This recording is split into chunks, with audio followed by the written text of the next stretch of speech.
अर्जुन आकर के धड़ाम से गिरा। दौड़ करके जाके देखा तो वो अर्जुन, उसके कवच फटे हुए थे, सिर के केश बिखरे पड़े थे, मुकुट कहीं गिरा पड़ा था, मुख का तेज सारा जा चुका था। युधिष्ठिर जी ने कहा, अर्जुन तेरी स्थिति ऐसे कैसे हो गई? तुम द्वारिका गए थे, द्वारिका में सब ठीक है ना?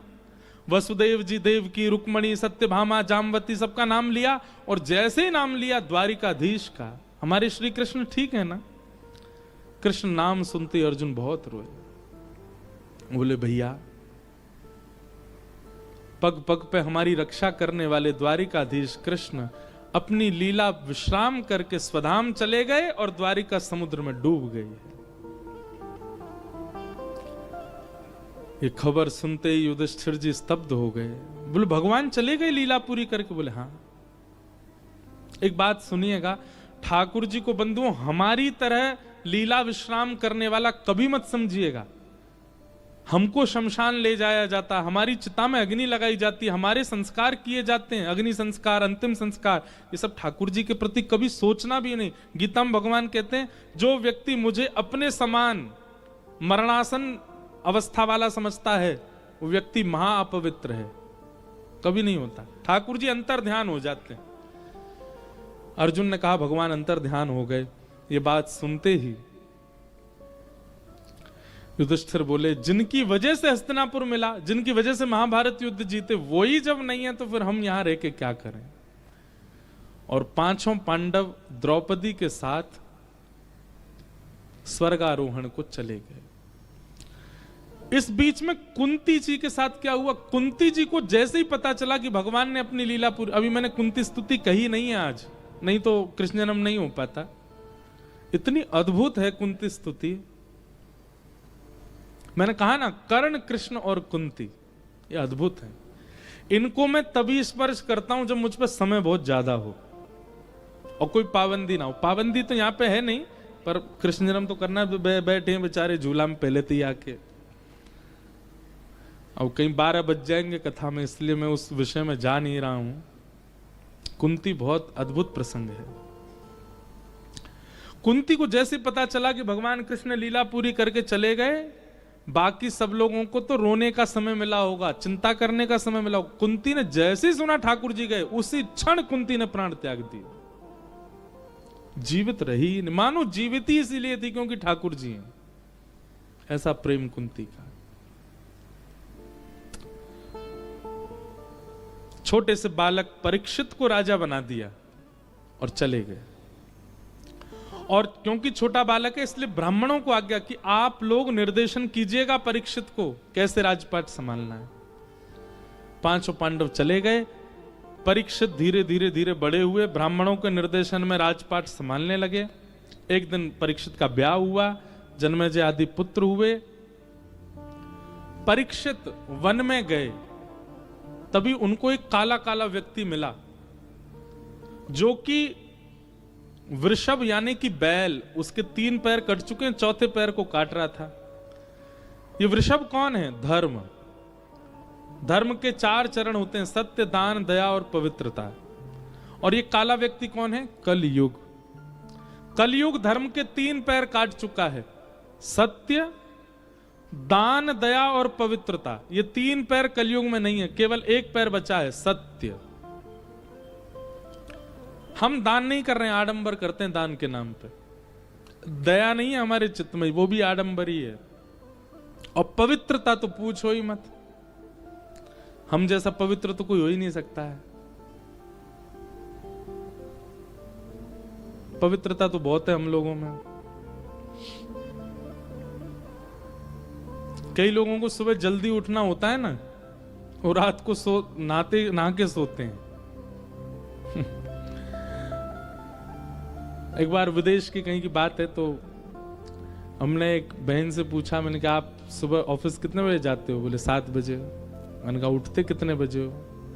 6:30 बजे। मैंने कहा ऑफिस कितना दूर है? बोले 20 मिनट। मैंने कहा आप 6:30 बजे उठ के 7 बजे ऑफिस कैसे पहुंच जाते हो?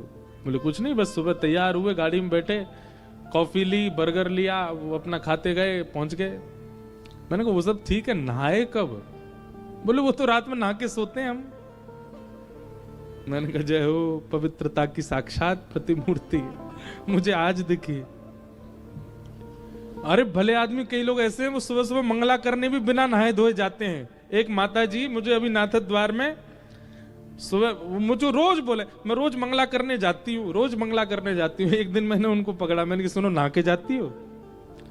महाराज जी मंगला में नहाना थोड़ी। तो मैंने क्यों, ठाकुर जी भी तो नहीं नहाते मंगला में, तो हम क्यों नहा के जाएं? वो भी तो सीधे उठते ही दर्शन देते हैं, तो हम भी सीधे उठते ही दर्शन करते हैं। जय हो, पवित्रता की साक्षात। दो मूर्ति, एक विदेश में मिली, एक आज मिली है।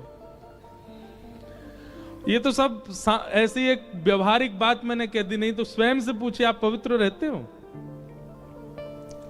नहीं, तन की पवित्रता तो है ही नहीं, मन भी पवित्र नहीं है हमारा। किसी एक श्रेष्ठ व्यक्ति के सामने आते ही उससे मिलते हैं तो हम क्या कहते हैं? अरे हाँ, तुमसे तो मिलने के लिए हम बहुत दिन से बैठे थे, मन ही मन क्या सोच रहे हैं? बोले हमें सब पता तू कैसे बना है और तेरे अंदर क्या, तू कहां से इतना श्रेष्ठ हो गया, आदि आदि सब उसके बारे में दुर्भाव। पवित्र हैं हम। परिवारों में कोई संबंधों में कुछ उत्सव जैसा होता है तो सब लोग जाते हैं उपहार लेकर के, पर उपहार देते हैं दिखाने के लिए, पर मन में तो उपहार नहीं है ना उसके लिए। हम पवित्र हैं, महाअपवित्र हैं हम लोग। ठाकुर जी भले ही सामाजिक उपहार नहीं देते पर मानसिक उपहार देते हैं। सबके सामने आपको उपहार नहीं दिया होगा, पर आप दर्शन करके जाओगे कुछ तो देंगे आपको, क्योंकि वो पवित्र हैं, हम पवित्र नहीं हैं। तो कलयुग में केवल एक पैर बचा है धर्म का, सत्य। कहीं ना कहीं हम चाहे जैसे भी हों, हमको सत्य चाहिए, हमें सत्य मिलना चाहिए। ये हमारी एक सबकी डिमांड होती है। हर व्यक्ति को सत्य का आचरण चाहिए। चोर भी चोरी करने के बाद कहीं ना कहीं सत्य का ही आचरण करता है। सत्य सब कुछ, इसलिए सत्य बचा है बस, बाकी सब और कुछ नहीं है कलयुग में। तो परीक्षित ने जब उस व्यक्ति को देखा, उस काले व्यक्ति की ओर दौड़े, बोले तुम कौन हो? उसने कहा मैं कलयुग हूं, आप मुझे नहीं मार सकते। सतयुग के बाद त्रेता, त्रेता के बाद द्वापर और मेरी बारी है, आप मुझे कैसे मार सकते हो? तब कहा कि मेरा राज्य छोड़ के चले जाओ। बोले मैं नहीं जा सकता, आप ब्रह्मा की कृति को बिगाड़ नहीं सकते, मेरा समय आया है, मैं आऊंगा। भगवान जिस दिन धाम छोड़ के गए, द्वारिका जिस दिन डूबी समुद्र में, उसी दिन मैं आ गया था। अब मेरा समय है, आप मुझे कैसे भगा सकते हो? परीक्षित जी बोले मैं तुझे टिकने तो नहीं दूंगा। तब कलयुग ने कहा एक काम करते हैं, आपकी भी रह जाए मेरी भी रह जाए, मुझे कुछ स्थान दे दीजिए, मैं वहीं रहूंगा। जो स्थान आप बताओगे उसके अलावा किसी स्थान में मुझे देखोगे नहीं आप। बंधुओं, आश्चर्य की बात है, केवल 5 जगह है कलयुग, केवल 5। और बुरा नहीं मानिएगा, पीछे वाले व्यक्ति से लेके मुझ तक हम सब ने इन 5 में से किसी एक जगह का आस्वादन तो किया है। इसीलिए कलयुग का प्रभाव है हम पे। कौन से 5 स्थान हैं? द्यूतम, पानम, स्त्रियः, सूना, 4 स्थान। पुनश्चयाचमानाय जात रूप मदात प्रभु, 5। सबसे पहला कलयुग का स्थान जुआ, द्यूतम। जुआ केवल ताश में नहीं खेला जाता है, बहुत सारे खेलों में जुआ खेला जाता है। और जिस भी क्रिया में आप जुआ खेल रहे हैं उसमें कलयुग है। आपको उस समय अनुभव नहीं होगा। अच्छा एक बात, चलो हम ये नहीं बात करते कि जुआ होता क्या है, हम ये बात करते हैं कि जुआ में पाप क्यों है। क्योंकि धन लक्ष्मी है और लक्ष्मी भगवान की पत्नी है। धन को जब आप दांव पर लगाते हैं, धन को जब आप जुए में लगाते हैं, आप एक प्रकार से उसको धन ना देख करके ये देखो आप भगवान की पत्नी को दांव पे लगा रहे हो, लक्ष्मी को दांव पे लगा रहे हो। द्वारिकाधीश आपको देख के आंख और फेर लेंगे, बोले मेरी पत्नी को दाव पे लगाते हो तुम। जुए में कलयुग का निवास। इसलिए वाह, अच्छा पता चला मुझे, सुन रहे हो आप लोग। बुरा नहीं मानिएगा, हमारे कई वैश्य समाज के लोग, हमारे कई मारवाड़ी वर्गीय और कई बनिया भाई लोग, मैंने सुना दीपावली पर वो लोग खेलते हैं। नहीं खेलते तो बहुत अच्छी बात है, पर वो भी है ना कि कौन कौन से वर्ग के खेलते हैं कई लोग, और जुआ खेलते हैं। आप खेल खेलिए, कोई भी जुआ मत खेलिए। द्योतम, उसमें कलयुग का निवास है। उस समय आने वाला धन, वो समय आने पर आपके कुल में, आपके खानदान में विकृत बालक होंगे, विकृत बुद्धि वाले बालक होंगे, दुष्ट बालक जो आपकी सुनेंगे तक नहीं, अंग भंग हो जाएंगे। ऐसा करके आगे कुल में ऐसे बालकों का जन्म हो सकता, उस धन का यदि उपयोग होगा तो। लोग इस बात को समझते नहीं है। इसलिए द्योतम, जुआ जितना हो सके बचिए, नहीं खेलिए। दूसरा कलयुग का निवास क्या है? पानम, मदिरा पान, सुरा पान, बड़ी बड़ी बोतलों का जो सेवन हम करते हैं, उसमें कलयुग का निवास है। और केवल वही नहीं, हर वो वस्तु जो आपको अनकॉन्शियस कर देती है, उन सब में कलयुग का निवास है। चाहे वो बीड़ी हो, सिगरेट हो, तंबाकू हो, मदिरा पान हो। कई लोग भोले बाबा के नाम पे भी ले लेते हैं, भोले बाबा का प्रसाद है, ले लो। मैं कहता हूं ऐसे लोगों के लिए जो भगवान शिव के नाम पर ये सब लेते हैं ना, नशे वाली चीज, महादेव उन्हीं के लिए ही त्रिशूल लेकर के बैठे, बोले आ दारी के तो बताऊंगा, तू आ मेरे सामने। और तुम ये सब ले रहे हो, भांग धतूरा धुआं उड़ा रहे हो हमारे नाम से, तो बेटा ये क्यों भूल जाते हो कि विष भी हमने ही पिया था, गले में धरा है यहां पे, उसको पियो।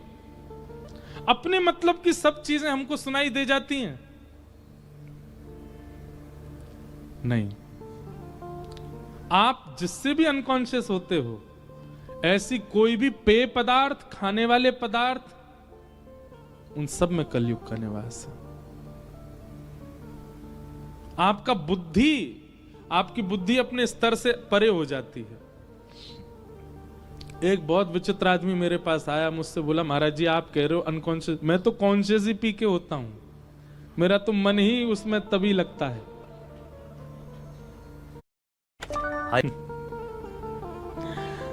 बहुत विचित्र है भैया संसार के लोग। द्यूतम पानम। और तीसरा स्थान बताया गया स्त्रीय, पर स्त्री और पर पुरुष संग। आपका विवाह हुआ है, आपने वर्ण किया है, आपने उनके साथ 7 फेरे लिए हैं, उसके बाद कोई भी दृष्टि में आवे, उसके प्रति वो भाव नहीं बनना चाहिए, वो एक ही के लिए रहे। अगर आप इस एक पत्नी व्रत और एक पतिव्रत का पालन नहीं कर पाते हैं, आप पे कलयुग का प्रभाव है। इसलिए एक पत्नी व्रत और एक पति, ये सबसे बड़ा व्रत है संसार में। चाहे कितनी हो एकादशी कर लो, कितनी हो सोमवार कर लो, कितने भी प्रदोष कर लो, कितने भी कुछ कर लो, लेकिन अगर आपने पत्नी व्रत कर लिया, एक पत्नी, इसके अलावा जो देखें सब सम्मान नहीं है, यही है सब कुछ हमारी, और एक पतिव्रत यही है सर्वस्व हमारे, चाहे जैसे भी हैं यही हैं। ये व्रत यदि आपने कर लिया तो सारे व्रत आपके सामने नतमस्तक हैं। अब सोचो, इसमें भी एक भला आदमी मुझसे क्या बोला, महाराज जी ब्याह के बाद ही तो एक के संग रहना है, ब्याह से पहले जब तक ब्याह ना हो तब तक तो छूट है ना। मैंने कहा भाई बहुत ऊंचे लोग हैं संसार में।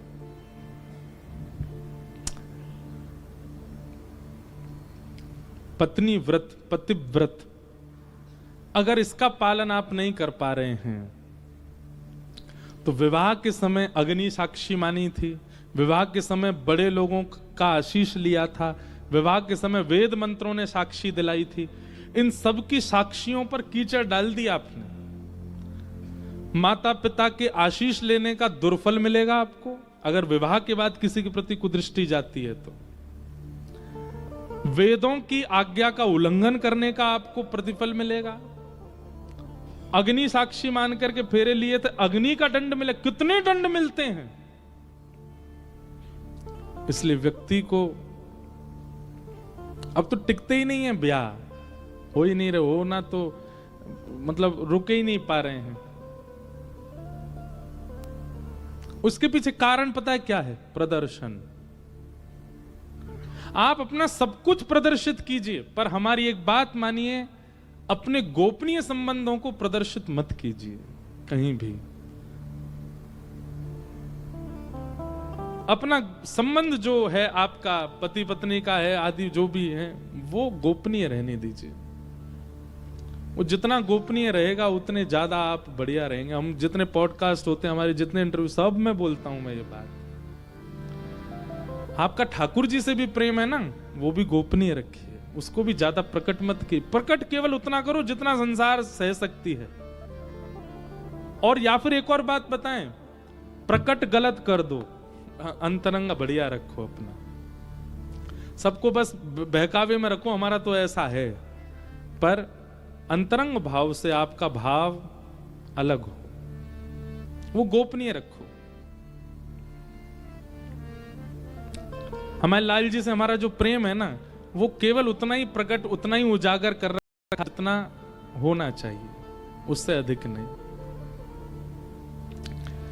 तो द्यूतम पानम स्त्रियः, और चौथा स्थान बिना परिश्रम के कमाया गया नहीं, द्यूतम पानम स्त्रियः सूना, सूना यानी कि हिंसा, लड़ाई झगड़ा कलेश, जबरदस्ती की बातों पर लड़ना झगड़ना। इतनी छोटी सी बात है, वो प्रेम से भी सुलझाई जा सकती है, पर नहीं हम तो लड़ेंगे, इसमें भी कलयुग का निवास है। मैंने इडली बोले थे, तुमने चावल ही क्यों बनाए, लड़ लिए इसी बात पे महाराज, कुकर फेंक के मार रहे हैं एक दूसरे पे। मैंने तो दाल खानी थी, आपने कड़ी क्यों बना दी इसी बात पे लड़ रहे हैं। अब ये तो बात वो है जो मंच से बोल सकते हैं, लोग इतनी छोटी छोटी बातों पे लड़ लेते हैं। ये विवाद जितने लंबे चलते हैं उतना ज्यादा कलयुग हावी होता है आपके ऊपर। जितना जल्दी हो उसको समाप्त किया कीजिए। और अंतिम और पांचवा लक्षण कलयुग का है, बिना मेहनत के कमाया गया धन। इसलिए हमारी आपसे प्रार्थना, वर्क फ्रॉम होम मत किया करो। बीच में ये प्रचलन चला, ना तो बच्चे पढ़ते हैं स्टडी फ्रॉम होम में, ना लोग कोई काम करते हैं वर्क फ्रॉम होम में। इसलिए मेहनत कीजिए, परिश्रम करके धन कमाइए, तो ही धन शुद्ध होगा। बिना परिश्रम के जब आप धन कमा लेते हैं, कई लोग मुझसे पूछते हैं, कई बच्चे पूछते हैं स्टॉक मार्केट के बारे में और ये सब चीजों के बारे में, वो गलत तो नहीं है, ये नहीं है। सीधी बात है, आपने मेहनत की नहीं, आपने बैठे बैठे कमा लिया, तो वो निश्चित है कि वो आपको, वो कलयुग का धन है, वो आपका विनाश करेगा। आज नहीं तो कल, कल नहीं तो परसों, परसों नहीं तो साल बाद करेगा। परिश्रम करो, मेहनत करके कमाओ। ये पंच स्थान है, इनसे सावधान रहिएगा। द्यूतम पानम स्त्रियः सूना यत्रा धर्मश्चतुर्विधः पुनश्चयाचमानाय जात रूप बदात प्रभो। कलयुग को 5 स्थान दे दिए, परीक्षित स्वयं भटक गए। एक मुकुट सिर पर पहन लिया जो कि कलयुग, जो कि परीक्षित का नहीं था। कलयुग का प्रभाव हुआ और इस प्रभाव के कारण एक संत का अपमान किया। कलयुग आपके जीवन में आएगा, सबसे पहला काम आप क्या करोगे पता है? कलयुग जब आप पे हावी होगा तो माता पिता की बातें सीरियसली नहीं लोगे, सबसे पहली बात। दूसरा, गुरुजन, महज्जन, वैष्णवजन, भगवतजन, इनके प्रति उपहास की भावना। कोई भक्त है, आपको उसको देख के हंसी आ रही है, कैसा भक्त है, कैसे संत हैं, कैसे महापुरुष हैं, उसके प्रति उपहास की भावना, यह भी कलयुग का प्रभाव है। सत्संग हो, कथा हो, प्रवचन हो, कीर्तन हो, इनमें रुचि ना होना, मन उखड़ा उखड़ा रहना, यही देखते रहना कब होगा पूरा, कब जाएं हम यहां से, ये भी एक कलयुग का प्रभाव, ये सब प्रभाव है। शांति प्रिय ना लगना,